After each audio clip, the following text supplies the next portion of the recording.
Hi అండి, నేను లావణ్య. ఇవాళ మేమైతే కురుమూర్తి స్వామి దాసంగం పెట్టడానికైతే వెళ్తున్నాము. మీరు కూడా మాతో పాటు దర్శనం అయితే చేసుకోండి. మేము ఫస్ట్ అలీపురంకి అయితే వెళ్తామండి. అక్కడ స్వామికి అర్చన చేయించి టెంకాయ కొట్టి అయితే వెళ్తామండి. కానీ ఇక్కడ పూజారి అయితే లేరండి, మేము వెళ్ళేసరికి వెళ్ళిపోయారు. ఇదిగోండి, ఈయననే అలీపురం ఆంజనేయ స్వామి. అందుకనేసి మేము అన్నీ ఇక్కడైతే పెట్టి మేమే పూజ అయితే చేసుకొని బయలుదేరామండి. ఇదిగోండి, ఇదే కురుమూర్తి స్వామి గోపురము. మేము ఒక ప్లేస్ అయితే మంచిగా సెలెక్ట్ చేసుకొని అక్కడ వంట అయితే చేయడం స్టార్ట్ చేస్తామండి. దాసంగం పెట్టడం అనేది మా ఇంటి ఆనవాయితీ అండి. ప్రతి మాఘమాసంలో మేమైతే దాసంగం అయితే ఇక్కడ స్వామివారికి అయితే పెడతామండి. ఇదిగోండి, ఇక్కడ ప్లేస్ అయితే మొత్తం క్లీన్ చేసుకున్నాం. ఇలా వంట అయితే స్టార్ట్ చేసామండి. ఫస్ట్ స్టార్ట్ అయితే వంకాయ అయితే చేస్తున్నాం. దేవుడికి వంకాయ, రైస్, భక్షాలు అయితే పెడతామండి. ఇదిగోండి, ఇటు భక్షాలు కూడా ప్రిపేర్ చేస్తున్నాము. ఇక్కడ స్వామి చాలా పవర్ఫుల్ అండి. కోరిన కోరికలు తీర్చే కొంగు బంగారం, ఇంకా పేదల తిరుపతి అని కూడా అంటారు. వంటంతా కంప్లీట్ అయిన తర్వాత మేమైతే దర్శనానికి అయితే వెళ్తామండి. ఇదిగోండి, మెయిన్ ఎంట్రన్స్ గోపురము. ఇటు నుంచి అయితే లోపలికైతే వెళ్ళాలి. ఇంతకుముందు పాత ఎంట్రన్స్ అయితే ఉండేది. ఇది రీసెంట్గా అయితే కట్టారండి, 1 year బ్యాక్. ఇదిగోండి, ఇదే మెయిన్ ఎంట్రన్స్. ఇక్కడ నుంచి అప్రాక్సిమేట్గా 300 మెట్లు అయితే ఉంటాయండి. ఇలా అయితే ఎక్కి వెళ్ళాలి. మధ్యలో లెఫ్ట్లో అయితే ఆంజనేయ స్వామి అయితే వస్తారండి. ఆంజనేయ స్వామి దర్శనం చేసుకొని వెళ్దాం. ఇదిగోండి, ఆంజనేయ స్వామి.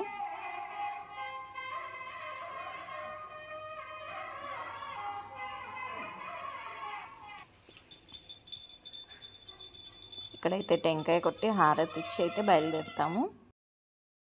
లెఫ్ట్లో ఉద్దాలు అయితే ఉంటాయండి. జాతర టైంలో వడ్డమాన్ నుంచి ఊరేగింపులుగా తెచ్చి స్వామివారికి అయితే సమర్పించి ఇక్కడైతే పెడతారండి. ఇది చేసుకోవాలండి. చేసుకున్న తర్వాత ఈ ఉద్దాలతో మనం ఈ వీపు మీద అయితే ఆశీర్వాదం ఇస్తారు. అక్కడి నుండి అయితే బయలుదేరామండి. ఇంకా కొన్ని మెట్లయితే ఎక్కితే కురుమూర్తి స్వామి దర్శనం అయితే చేసుకోవచ్చండి.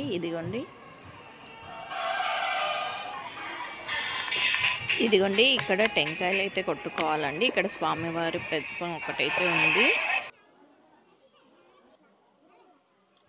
ఇదిగోండి, ఇక్కడ స్వామివారి ఎదురుగా గడస్తంభం అయితే మనకు కనిపిస్తుంది. ఇలా అయితే ఎంటర్ కావాలి. మేము వెళ్ళిన టైంకి ఇక్కడ స్వామివారికి ఆరగింపై సేవ అయితే జరుగుతుందండి. అందుకే భక్తులందరినీ అయితే ఇలా కూర్చోబెట్టాడు. మేము వెళ్ళినప్పుడు మాఘ పున్నం శనివారం కూడా కాబట్టి రష్ అయితే ఎక్కువ ఉన్నారు. ఇదిగోండి, ఇక్కడ అయ్యగారు అయితే అందరు దేవుళ్ళకి ఆరగింపు అయితే చేస్తున్నారండి. ఫస్ట్ ఇక్కడ బయట ఉన్న దేవుళ్ళకి అందరికీ చేసిన తర్వాత స్వామివారికి అయితే ఆరగింపు సేవ అయితే స్టార్ట్ చేస్తారండి.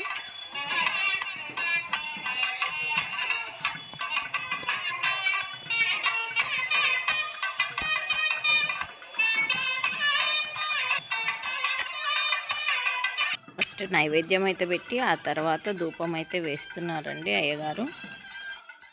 ఇలాగే గుళ్ళో ఉన్న అన్ని దేవుళ్ళకైతే సేమ్గా చేస్తున్నారండి. వీడియోనైతే ఎక్కడా మిస్ చేయకుండా అయితే చూడండి. దేవుడి దర్శనం మీరు కూడా మాతో పాటు అయితే చేసుకోండి.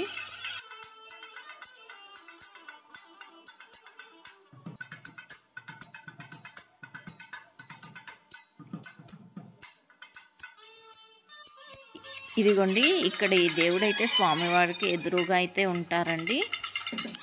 అందరు దేవుళ్ళకు ఆరగింపు అయితే అయిపోయిన తర్వాత ఇప్పుడు స్వామివారికి అయితే ఆరగింపు చేస్తున్నారండి. ఆరగింపు కంప్లీట్ అయిన తర్వాత ఇప్పుడు దేవుడికి హారతి విశాల రాయడానికి కూడా పేరు ఉంది. దర్శనం ప్రసాదం కూడా తీసుకొని ఇక్కడ చెన్నమ్మ ఆలయం అయితే ఉంటుంది. ఇక్కడ కూడా దర్శనం అయితే చేసుకుందాం. ఇదిగోండి, ఈమె చెన్నమ్మ. ఇక్కడ కూడా దర్శనం అయితే కంప్లీట్ చేసుకొని మేమైతే బయటికి వచ్చేసామండి. వచ్చిన తర్వాత మేము ఇక్కడ దాసంగం దేవుడికి అయితే నైవేద్యం అయితే పెడుతున్నాము. ఇలా నీళ్ళు చల్లుకొని ముగ్గేసుకొని వండినవన్నీ ఇక్కడైతే పెడతామండి.